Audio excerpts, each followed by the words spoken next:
Regresé del trabajo y encontré todas mis cosas tiradas en bolsas junto al césped. Mi familia me gritaba, grababa y se burlaba mientras me echaban de casa como si fuera un intruso. Mi madre decía que era una carga, mi hermano celebraba mi partida y mi hermana lo transmitía en vivo como si fuera un espectáculo. Incluso los vecinos aplaudían. No dije una palabra. Solo subí al auto, les deseé suerte y me fui. Medio año después, sus mensajes desesperados comenzaron a llegar uno tras otro. Ahora era yo quien tenía el control. Supongo que lo mejor es empezar por el contexto. Perdí mi empleo como soldador hace unos 5 meses, cuando la empresa redujo personal. Fue el mejor trabajo que tuve en mi vida. Estuve ahí 7 años, ganaba bien y podía pagar mi propio apartamento. Todo marchaba bien, hasta que dejó de hacerlo. Cuando me despidieron, no encontré nada que se acercara a lo que ganaba antes. Estuve buscando por semanas hasta que, sin más opción, tuve que entregar mi apartamento. Mis padres me ofrecieron quedarme en el sótano de su casa mientras lograba recuperarme. Mi madre y yo acordamos que les pagaría $400 al mes,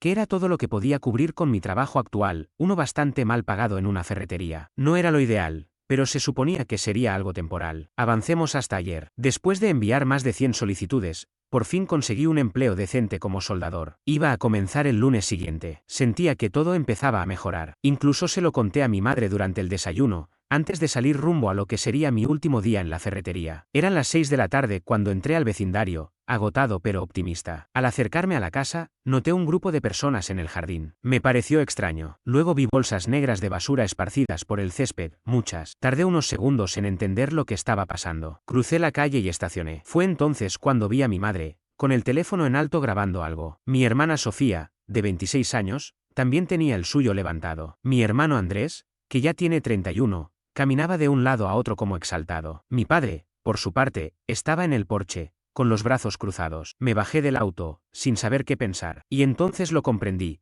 Todas esas bolsas eran mis cosas. Todo lo que poseía estaba ahí, tirado como si fuera basura. Algunas estaban rotas, y la ropa se desparramaba sobre el pasto mojado. Mi monitor de videojuegos estaba apoyado contra un árbol, sin protección alguna. Mi madre, al verme, comenzó a narrar como si estuviera grabando un vídeo de intervención. Decía que yo, con 29 años, vivía como un parásito en su sótano y que ya era momento de que me fuera. Usaba un tono teatral, claramente buscaba una audiencia. Andrés incluso pateó una de mis bolsas al verme y gritó: «Por fin se va el fracasado de la familia». Pero lo peor fue Sofía. Estaba haciendo una transmisión en vivo desde su canal de maquillaje, donde tiene unos 20.000 seguidores, y decía: «Aquí tienen a mi hermano perdedor recibiendo lo que merece. Le debe $8.000 a mamá de renta atrasada». ¿8.000? Por favor. Acordamos 400 al mes y estuve ahí 5 meses. A lo sumo serían 2.000. Y ya había pagado 1,800. Solo debía $200 y estaba esperando mi último cheque. Intenté hablar, entender qué estaba pasando,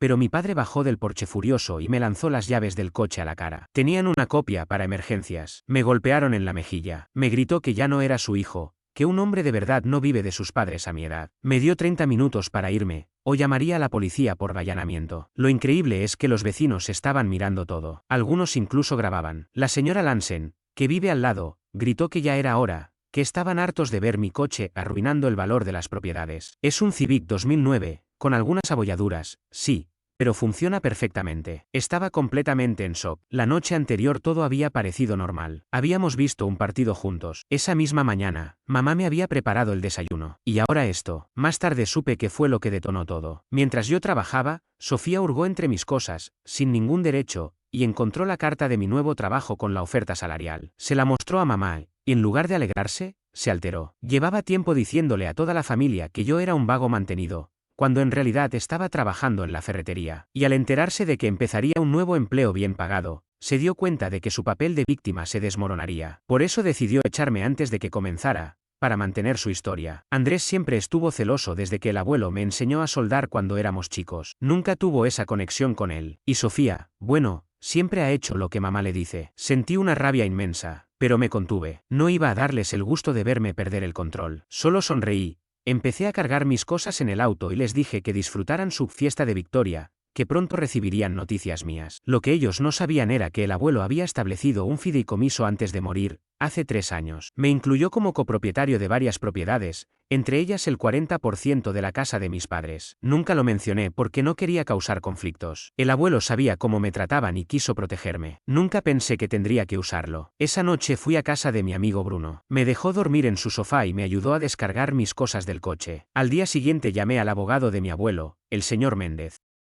Aunque está semi-retirado, cuando mencioné mi nombre y el del abuelo, su secretaria me hizo un hueco esa misma tarde. Su oficina está en un edificio antiguo del centro. Entrar allí fue como sentir que el abuelo todavía me respaldaba. El señor Méndez me reconoció enseguida y dijo que tenía mis mismos ojos. Hablamos casi 2 horas. Me explicó que el fideicomiso es completamente válido y que tengo participación legal sobre la casa de mis padres. En resumen, no pueden echarme sin mi consentimiento. Después de 6 meses soportando humillaciones, indirectas de mi madre, bromas pesadas de Andrés, y revisiones indebidas de Sofía a mis cosas, ya había tenido suficiente. Se acabó. Si quieren que me vaya, perfecto. Pero están a punto de descubrir lo que ocurre cuando echas a la calle al copropietario de la casa. El abogado ya está redactando los documentos. Solo estoy esperando el momento justo para soltar la bomba. Pronto habrá una actualización. Actualización. Hola a todos. La respuesta al primer post fue abrumadora. Gracias por tanto apoyo. Mucho ha pasado desde que me tiraron como basura, y quería contarles cómo va todo. Primero, el sofá de Bruno no es precisamente un hotel 5 estrellas. Su apartamento es pequeño y vive con 2 compañeros que no estaban muy felices de tenerme ahí. Han sido amables, pero noto que mi presencia les incomoda. Duermo con el celular y la cartera bajo la almohada porque uno de ellos me da mala espina. Pero lo importante es que el fideicomiso es legítimo. El abuelo lo estableció con toda la intención de que tuviera respaldo. Y ahora, por primera vez en años, siento que tengo una herramienta real para defenderme. Soy propietario del 40% de la casa de mis padres, del 50% de una cabaña vacacional que tienen en el lago Meret, la cual, por cierto, jamás me han dejado usar, y del 35% del edificio donde mi padre dirige su empresa de reformas. Todo esto gracias a mi abuelo, quien fue un desarrollador inmobiliario comercial. Estos eran algunos de sus bienes. Con la ayuda del señor Méndez, el abogado, revisé toda la documentación. Mi familia recibió copias cuando falleció el abuelo, pero parece que nunca se molestaron en leer la letra pequeña o pensaron que yo jamás lo descubriría. Según el abogado, mi abuelo había estructurado todo de esta manera porque tenía serias dudas sobre cómo mi familia me trataba. Años atrás, él ya veía más claro de lo que yo imaginaba. Mientras digería toda esa información, mi teléfono no paraba de sonar. Mi madre me llamó más de 20 veces ese primer día. No respondí ni una sola vez, dejé que los mensajes de voz se acumularan. Sus tonos cambiaban drásticamente, empezó gritando que debía ir a recoger mis cosas, luego fingía preocupación por mí, y finalmente me amenazaba con donar mis pertenencias si no aparecía pronto. Respondí con un solo mensaje, que estaba bien y que pronto me haría cargo de lo que quedaba. Inmediatamente después, volvió a llamarme 3 veces seguidas. No contesté. Andrés, mi hermano, me escribió intentando suavizar el ambiente. Decía que mamá estaba exagerando, que no era tan grave y que tal vez podíamos hablarlo con calma. Este es el mismo tipo que pateó mis cosas y me llamó fracasado. Ahora quería diálogo de adultos. Increíble, pero lo peor fueron los mensajes de mi hermana, Sofía. Primero me escribió diciendo: espero que no estés molesto por la transmisión en vivo. Era solo por el contenido. Después tuvo el descaro de preguntarme si podía incluir mi salida dramática en su próximo vídeo. La bloqueé sin pensarlo 2 veces. Mi padre no me contactó hasta el tercer día, con un mensaje frío: necesitas venir a firmar unos papeles. No dijo cuáles. No hubo disculpas. Solo asumió que me presentaría como un buen hijo obediente. Lo ignoré también. Con el apoyo del señor Méndez, inicié el proceso formal para reclamar mis derechos de copropiedad. Enviamos una carta certificada notificando a mis padres que estaba ejerciendo mis derechos sobre las propiedades. No fue una acción agresiva, solo un aviso claro: sé lo que me corresponde y no pienso renunciar. Al día siguiente comencé en mi nuevo trabajo. El salario es bueno, suficiente para alquilar un lugar y empezar a ahorrar. Mi supervisor, Dave, parece alguien decente, y el trabajo está dentro de mis capacidades. El miércoles, durante mi descanso para almorzar, apareció Andrés en mi oficina. No tengo idea de cómo averiguó dónde trabajaba. Al principio se mostró amable, preguntando cómo estaba y diciendo que la familia estaba preocupada. Le pregunté directamente cómo supo dónde encontrarme y se puso a la defensiva, diciendo que mamá y papá solo querían asegurarse de que estuviera bien. Luego, como si no pasara nada, sugirió que volviera a casa para arreglar las cosas. Le dije que no me interesaba escuchar su preocupación fingida después de que me humillaron públicamente. Se enfadó y dijo que yo estaba exagerando y siendo egoísta. Ahí soltó la verdadera razón de su visita. Mamá había encontrado entre mis papeles información sobre un terreno que el abuelo me dejó. Andrés dijo que no valía nada, y que mamá quería que lo cediera a la familia porque yo no lo necesitaba. No pude evitar reírme. No tienen ni idea de lo que el abuelo realmente me dejó. Le dije que no firmaría nada y que se fuera. Se puso agresivo, diciéndome que me arrepentiría y que la familia debía estar unida. Le respondí que ya no éramos familia. Esas fueron sus palabras antes, no las mías. Me empujó con fuerza y se marchó furioso. Mis compañeros de trabajo presenciaron todo. Fue vergonzoso, pero al menos tuve testigos. Ayer por la tarde, el señor Méndez me llamó con novedades. Descubrimos que mi familia ha estado cobrando renta por la cabaña vacacional y por el edificio donde está el negocio de mi padre. Rentas de las que yo, como copropietario, tengo derecho a una parte. Nunca me lo mencionaron. Estamos hablando de miles de dólares que me corresponden y que nunca vi. El abogado envió otra carta, esta vez solicitando un desglose financiero completo y reclamando el pago retroactivo que me deben. Dijo que recibiríamos una respuesta pronto. No se equivocó. Anoche, poco después de la medianoche, mi teléfono explotó de notificaciones. Mamá mandó 11 mensajes seguidos en mayúsculas exigiendo que la llamara de inmediato. Andrés preguntó dónde estaba, que mamá estaba fuera de sí. Sofía envió un mensaje largo diciendo que había borrado la transmisión. Demasiado tarde, hermana. Incluso papá, que apenas me dirigía la palabra desde hacía meses, envió un mensaje urgente pidiéndome que lo llamara. No respondí a ninguno. En su lugar, reenvié todos los mensajes al señor Méndez. Él me dijo, esto es solo el comienzo. Aún no hemos llegado al punto en que puedo obligarlos a vender las propiedades si no cooperan. Hoy encontré un apartamento. Es pequeño y la zona no es la mejor,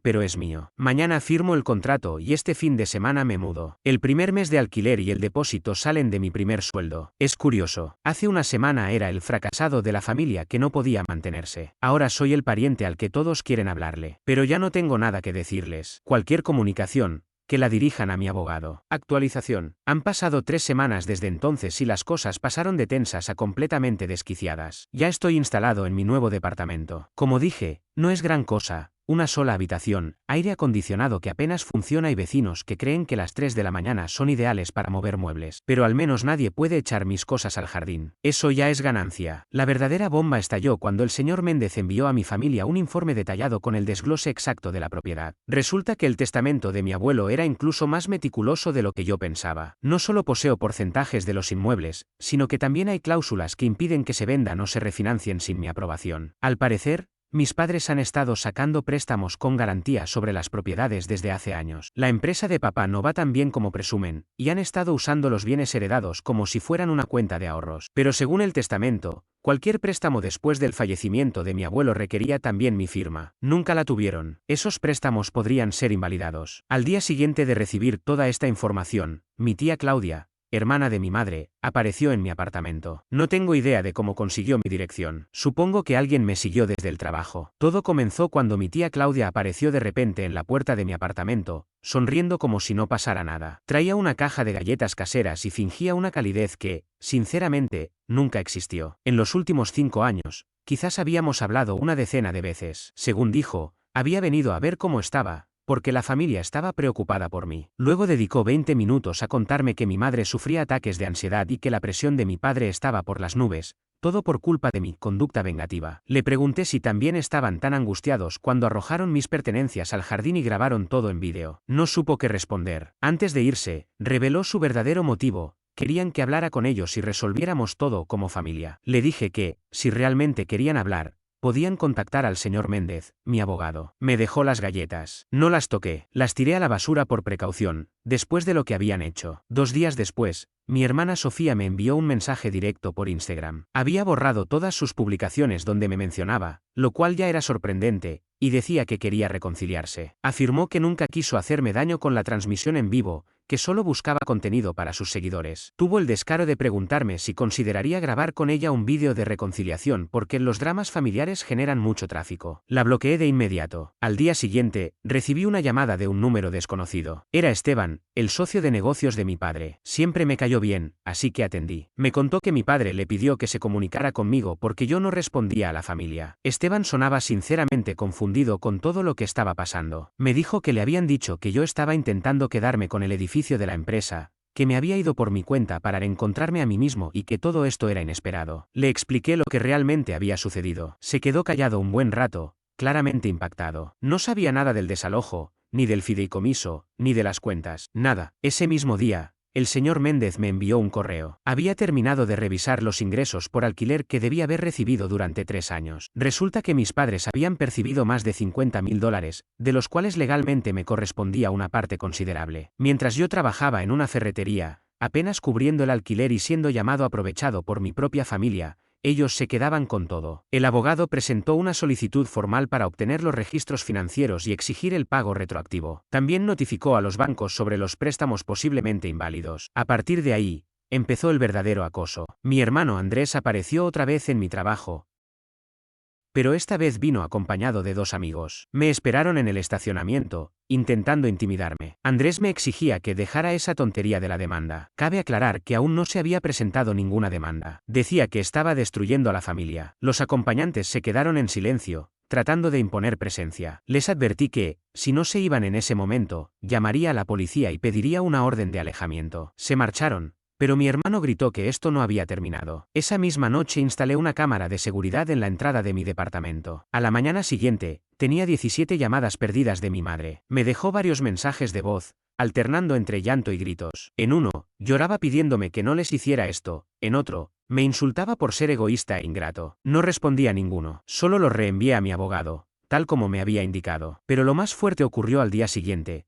cuando fui a almorzar a un local cercano al trabajo y mi padre apareció de repente. Me vio, se acercó sin dudar y se sentó sin pedir permiso. Por un momento pensé que me golpearía. En cambio, fingió serenidad y me dijo que habían recibido las notificaciones legales de parte de mi abogado. Me advirtió que estaba cometiendo un gran error. Luego me amenazó: si no retiraba todo de inmediato, se encargaría de que todos en la ciudad supieran qué clase de hijo era yo. Le pedí que aclarara a qué se refería exactamente. Me dijo que tenía pruebas de que yo había robado dinero del negocio familiar años atrás, cuando trabajé allí mientras estudiaba en la universidad. Es completamente falso. Jamás toqué un centavo que no me correspondiera. Pero su intención estaba clara: intimidarme y presionarme para que desistiera. Lo miré directo y le dije que más le valía tener pruebas sólidas, porque acusar sin fundamentos es difamación, y el señor Méndez estaría encantado de incluir eso en la demanda. Golpeó la mesa y se fue. De camino a casa, mi madre volvió a llamar. Esta vez contesté. Empezó llorando, diciendo que mi padre no quiso decir lo que dijo, que estaban estresados por el dinero y que deberíamos resolverlo entre nosotros. Luego cambió completamente el tono y me acusó de traicionar a la familia por querer quitarles la casa y el negocio. Le recordé que fueron ellos quienes me echaron, me humillaron públicamente y me trataron como un parásito. Ahora estaban afrontando las consecuencias. Me dijo que le estaba rompiendo el corazón y colgó. A la mañana siguiente, el señor Méndez me llamó con novedades. El banco estaba revisando los préstamos solicitados contra las propiedades. Si confirmaban que se obtuvieron sin mi consentimiento como copropietario,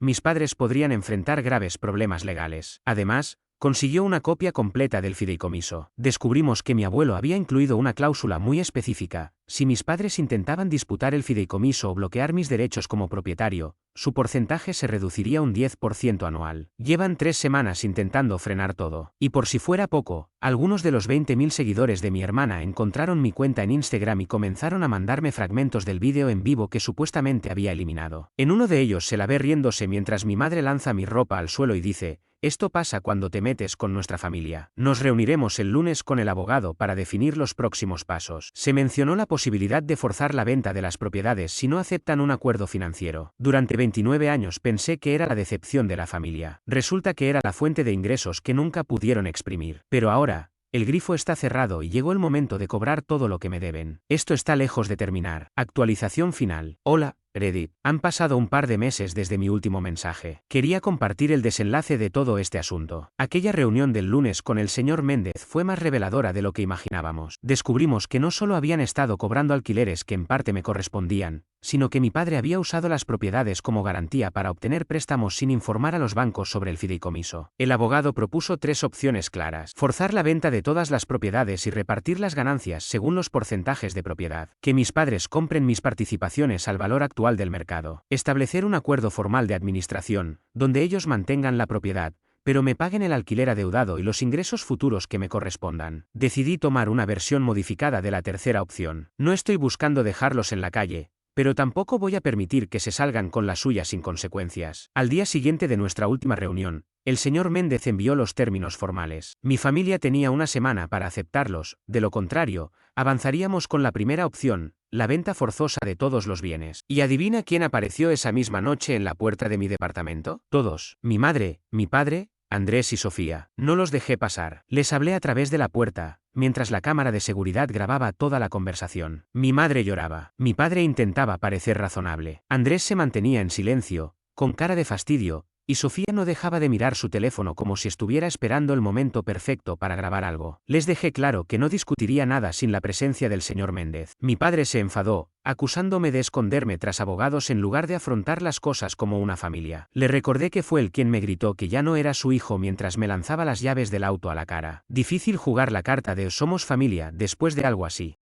Se marcharon después de unos 20 minutos, sin lograr nada. Al día siguiente, el señor Méndez me llamó. Habían contactado a su propio abogado. Supuse que eso era un avance. Ese fin de semana, me encontré con Esteban, el socio de mi padre, en el supermercado. Se notaba incómodo, pero se detuvo a hablar. Me confesó que el negocio estaba en serios problemas porque el banco había congelado la línea de crédito al descubrir los problemas de propiedad. Y entonces me reveló algo que le dio sentido a muchas cosas. Resulta que mi abuelo había planeado dejarme a mí, completamente, el edificio donde funciona la empresa. No solo el 35%, se lo había dicho a mi padre años atrás. Mi padre, en pánico, se pasó años convenciéndolo de que yo era irresponsable, flojo e incapaz de manejar algo así. El discurso de que Lucas es un fracaso no fue algo reciente. Llevaba más de una década repitiéndolo. Esteban siempre había notado la diferencia entre lo que mi padre decía de mí y cómo yo realmente me comportaba cuando trabajé en la empresa durante la universidad. Me dijo que mi padre siempre temió que un día yo descubriera la existencia del fideicomiso y lo perdiera todo. 2 días después, recibí un mensaje de Andrés. Me pidió hablar a solas. Acepté,